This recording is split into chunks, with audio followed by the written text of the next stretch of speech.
a sorority girl, an outdoor education major, an art therapy student, a fashionista, a pre-law student.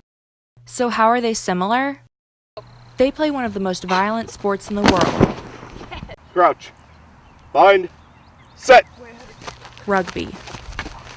And they play with the men. So when we started the team, we had probably at least 10 girls who were really interested, who were friends with the men's team or who had played in high school and stuff, who wanted to try and start the women's rugby team. So we had a pretty good foundation coming into it.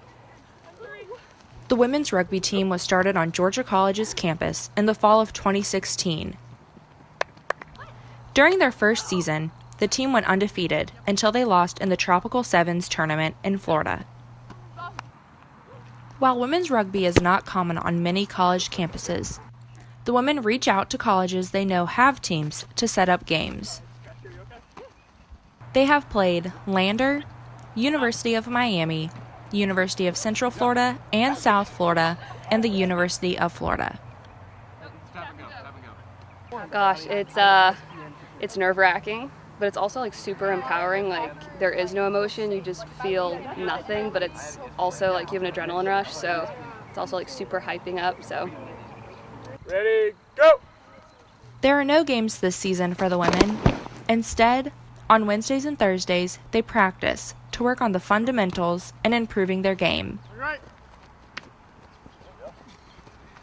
as soon as the first girl hits you or looks at you the wrong way, it's such an adrenaline rush. It is the fastest 14 minutes of your entire life. The girls on the team have no prior rugby experience, but most played sports in high school.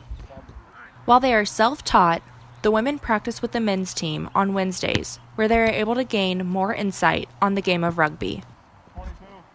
It's really eye-opening, especially because in high school it was really only guys that were doing it, and it was hard enough to get high school guys, let alone try and do middle school and elementary teams. The women play by the same rules as the men. When people find out these women play rugby, questions are often asked about why. People think it's a male-dominated sport, but when you see girls playing, when you see them playing with the same intensity that guys do, it's both uplifting, and I feel super empowered when I'm playing. I feel great when I'm playing. I love contact and I love running, and that's exactly what rugby is. So it's very, like I said, I very much get a rush, and it's exciting too. One of the reasons that I joined rugby was to get out my aggression and relieve stress. So I kind of think about the things that I'm stressed about and channel that into my playing. Despite the developmental season and taking time off of games, the women look forward to competing next season. For Georgia College, I'm Jennifer Jacobs.